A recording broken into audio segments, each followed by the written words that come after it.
ask and whatever you like. So let's just shoot. Well, I think I have a question. You may be sick and tired of this question. Don't worry about it. Was it for you? There are nights to sleep. Yeah. Was it for you a difficult decision to leave surgery and start doing some research in biochemistry? Yeah, it was very difficult. You know, I described it like, wow. Like one day I woke up and did it. It took me 2 years to make the decision because it was gradual. I went to do biochemistry, but I stayed doing on-calls.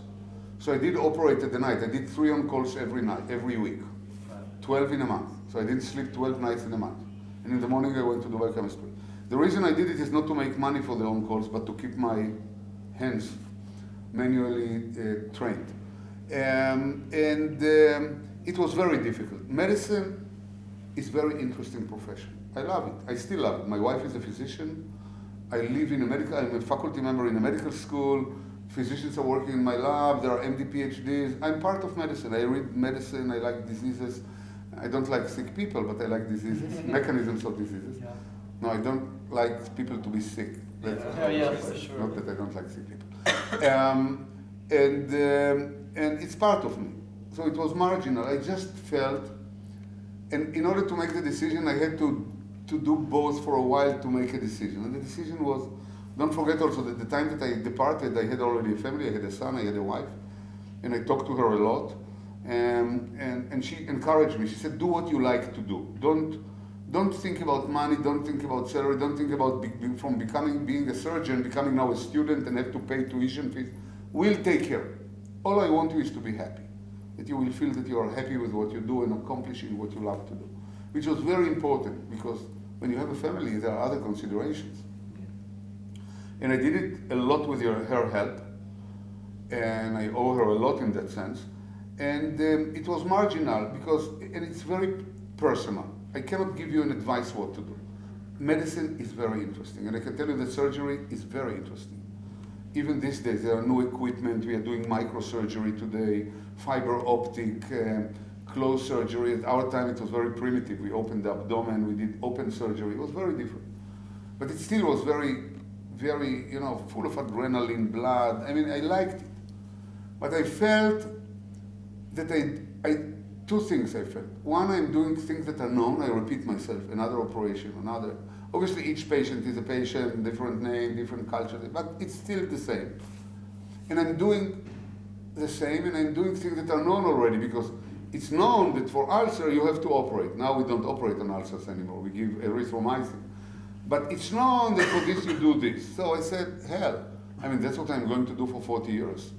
To do something that is known already, it's challenging people, diseases are diagnosis, but I said, it will not hold me intellectually for 40, 50 years. And also medicine is very hierarchical. I knew that one day I will become the head of the department. I know myself, I'm running quickly. But then, it's always the head of the department tells other people what to do underneath him, and they tell underneath him, and then they tell the nurses, and I am not a character that can live in an order-flowing world. I need to be free. I need to read whenever I don't like my lab. I shut the door and I read, and I'm a free-floating guy. I cannot live in a frame. But there are other people that can. It's very personal. It's very personal. You have to feel that you cannot live with hierarchy. You have to feel that you need to renovate every day, to do new experiments. It's very personal. There is nothing in here that may direct you. And also I was influenced by my mentors who was a physician and told me, Aaron, you belong to this side. By knowing you belong to the science, not to the medicine. So you need somebody to push you a little bit, to tell you that you are right in your gut feeling, and so on and so forth. So it's very personal. It's very personal. So it's mentor, influence, and so on and so forth.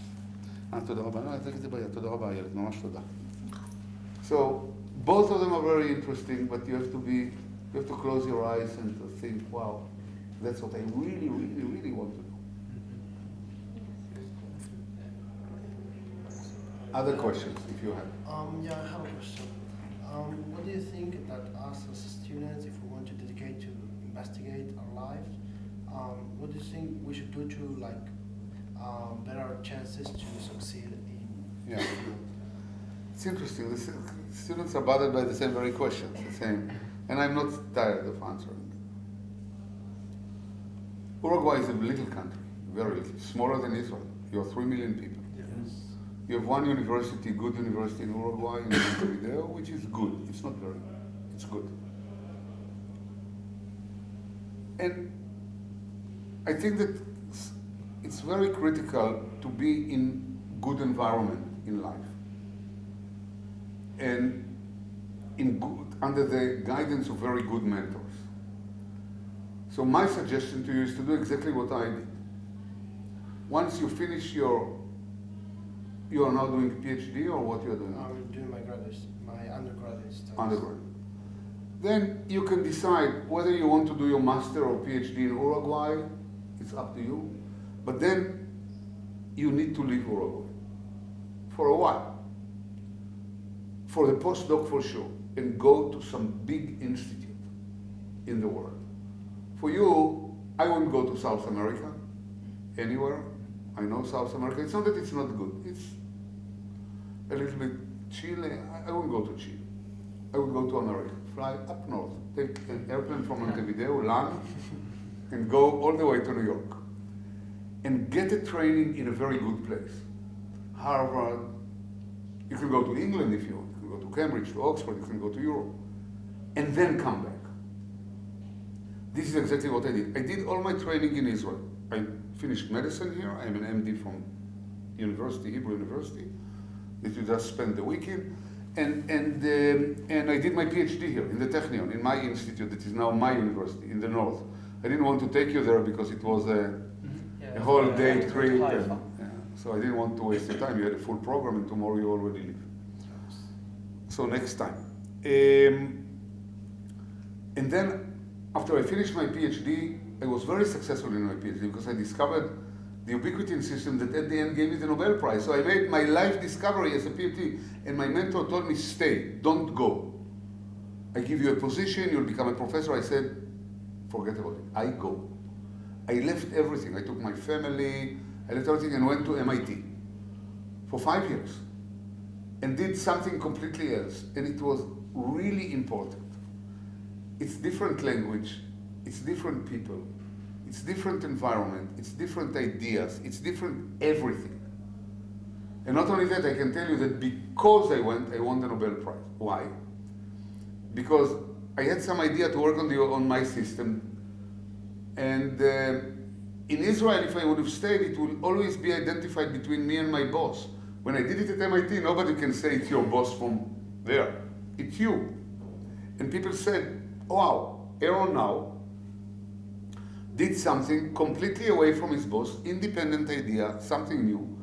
And I think that this was because typically they will not give the Nobel Prize to the mentor and the student unless the student did something independent. And in my case, it was very easy for them. I did it 10,000 miles away, 5 years after I left, completely independent, different direction, everything independent. And I didn't know ahead of time that I'm going to do it. But I needed this open environment. I went to a very good lab. Actually, you are studying cell biology. Any of you studying cell biology? No, we are studying chemical engineering. Oh, you're Materials chemistry. material chemistry? Chemical engineering too. Chemical engineering. So there is one of the most important textbooks in cell biology was written by Harvey Lodish. He's the editor. There are several other, and I spent time in his lab. He's one of the most famous biologists of our times. And if you're studying engineering, certainly you can go to MIT, to Caltech, to one of those big meccas of engineering, train there, and then do whatever you like to do. I felt that I should go back to my country. I felt that it's a small country, it needs me, and instead of being a tail to the lion in the United States, I prefer to be the head of the lion in my country, because I can, and it turned out to be right. I went back to my old institute, I became independent, and I am very happy about it, that I contribute to my own country. But part of the training, I had to go to somewhere completely different, because you're under the influence of your mentors, the same language, the same Spanish, the same everything. You want to go somewhere else. It will change you in a big way. And then to a good place. I don't go to tell you who to go in chemical engineering, who is the best guy in the world, you know much better than I am, or the second best, or the third, doesn't matter. But go to a good place. At MIT, trust me, chemical engineering is good. At Caltech, chemical engineering is good, I'm sure. At Georgia Tech, chemical engineering is good, I can guarantee. And I can keep on counting for you some other places in the world. So the idea is good mentorship and being cooked in different environments. It's very important. Thank you. I have another question that it might be kind of weird, but you obviously get asked a lot of questions. But is there anything that you wish you were asked more about? Anything that I want, That you think you would like to be more asked about, like? that I wanted, Do we like question? Yeah. anything A question. Is there any aspect of your life that people that I would don't- do differently. No, that people don't ask you about, but you wish they You know, I got the Nobel Prize 11 years ago, which is a long time. And since then, I've seen hundreds of thousands of students, some in little formats like you. In Germany, by the way, there is an annual meeting of Nobel laureates, which is called the Lindau meeting. Yeah. You know about it in Yeah. Uruguay? You send delegation Send- there? send, Okay, yeah, it's the very delegation. important. Where we meet like this is almost like one-on-one, right? We are in very intimate environment. So I think that it's very difficult for people to surprise me anymore. I mean, everything was asked one way or another, but I always relate to it in a very personal manner. I never said, oh, forget it, I very much appreciate and cherish education and talking to young people. So it's part of me, teaching and so on. So you will never feel that either I'm tired or I'll tell you, oh, somebody asked me that 1,000 times. I will never say it. But there are questions that are more complicated. Think about South America. South America is vastly Catholic, right? Yeah. The Spaniard, whether you go to church, don't go to church, doesn't matter. There are countries that are much more Catholic. The more primitive countries. Peru, Mexico. You know, you go, people are going to church, and the big cathedral in Mexico City. I was just now in Peru. And the more you live away the capital, you go to Lima, you go to the mountains, to Puno, to Arequipa, to this, you see, wow. So the question that always comes, and it's very sensitive, and I'm very careful about it, is, do you believe in God? Or how do you reconcile the conflict that exists, or doesn't exist, or partially exists, between God and science? Do the two go together? And that's difficult. Why? Because people are coming from different cultures. Most South Americans are Catholic, whether they worship Catholicism or not, it's another issue, whether they go to the church or not, but they grow up in homes. Typically young people asking me, so they still have parents. I unfortunately lost my parents, but. So you cannot tell them, oh, forget about it, God is stupid. The whole idea in believing in God. You cannot do it. You cannot say it. They grow up with parents, they go to church, they believe in something. You cannot tell them. On the other hand, you have to be loyal to yourself. What you believe, and I'm not necessarily believe, not in the Catholic God, it doesn't matter, there are so many gods, everybody is entitled to believe in whoever God. It just shows you that since there are so many gods, that maybe there may not be one God at the end, but that's a philosophical issue. So you have to be very careful about it, and then comes the question of climate change. One of the opposition to climate change is people don't want, is religious bodies, religious part of the public oppose climate change scientists. Why? Because they say they interfere with God. Climate is something to God to decide, not for us. We cannot do something. Or GMOs, genetically modified organisms, which is critical, especially in Africa when the agriculture is so primitive and people are starving, and because the insects eat all their crops and they have nothing to eat, obviously they're developing a genetically modified wheat that will withstand the insect or other, how do you say, mazikim? I don't know the word in it. Other animal, organisms that damage the crops is critically important. Critically important. So maybe God will not help these farmers, I can tell you. God help only those that help themselves. So the GMOs, the genetically modified organisms, the climate change, Darwin, evolution. Obviously, Darwin and God cannot live in the same apartment. They cannot rent the same apartment. At the most, that they can rent two different rooms in the same apartment and live separately and say hello to one another in the morning. But they cannot live because if you believe in Darwin, and I do believe in Darwin, you cannot believe in God in the simplest way. You cannot believe, because Darwin leaves everything to occurrences, to mutations that are compatible with life, and those that have mutation. Why the giraffe is a giraffe? Because it adapted to the high trees in order to eat from the high trees, and all those that at that time didn't have the mutation died. The religious people, the simple religious people, will tell you that God did control the growth of the neck of the giraffe. And Darwin claims that it's the opposite. It's not God and it's not any other power.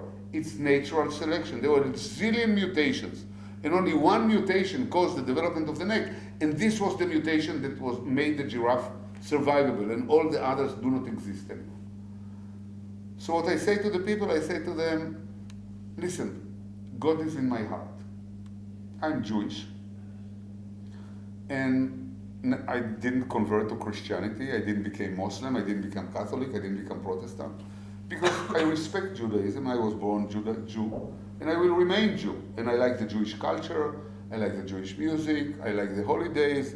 Tomorrow is Friday, if you don't know, and then Saturday comes, which is a holiday for the Jewish.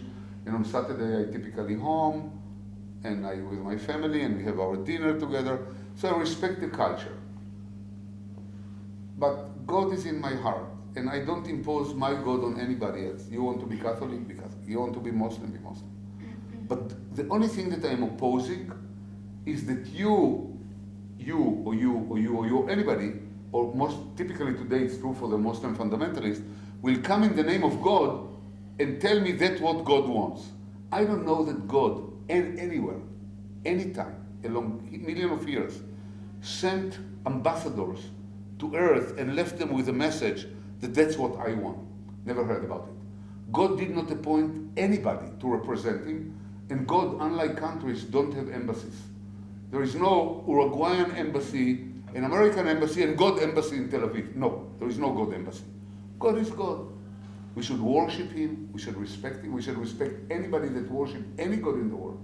But we have no right, absolutely no right, to use power or to use any force to impose God's will on anybody.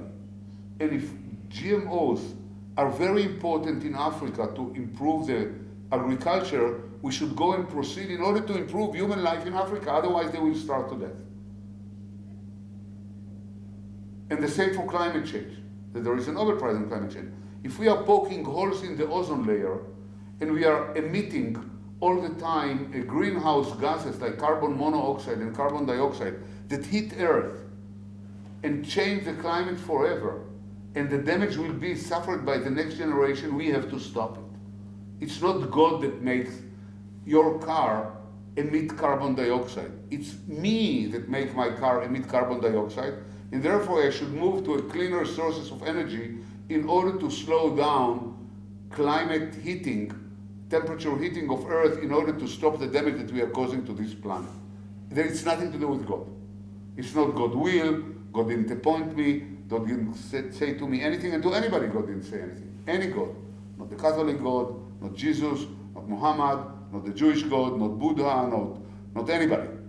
So this one is type of a question that is difficult because not everybody can accept it. People say, oh, what is he talking about? I know that there is Jesus and he is my God and this and that, and God tells me that I should do this and that and that. I have to be on one hand very careful and respectful of the many audiences that I meet, including here in Israel. There are many religious people. You see, especially in Jerusalem, you saw all these guys here walking in the streets with the braids and the hats and whatever they are. And I respect them. But I don't want them to tell me what to do and to dictate science that aims to improve human life on Earth. That I don't want to happen. So here I have to be a little bit, it's a little bit, I would say that with this type of question I encounter the most. Nobody will argue with me about cancer mutations, right? We all agree, personalized medicine and that. Here I encounter more resistance and more opposition and more, I would say from time to time, even hatred.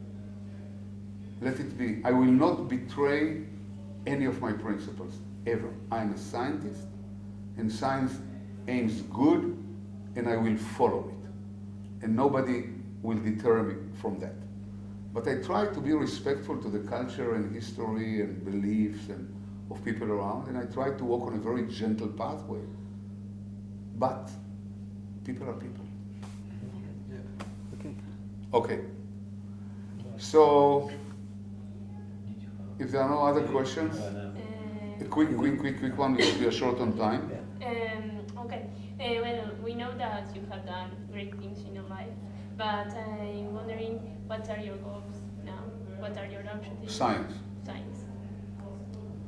I'll answer briefly. People ask me, okay, how did the Nobel Prize change your life? I said, well, there is nothing to achieve anymore. What else? Yes. I said science. Because I celebrated one day, and I celebrated second day, and then I went to Sweden, and I met the king, and he gave me money, which was very good. And he gave me a gold medal and a certificate, and everybody thinks that I'm important and so on. Okay, fine. Enough. You go back to work. You cannot do it every day. You cannot celebrate every day. You cannot put on your forehead a banner and say, I am a Nobel Prize. No, I don't do it.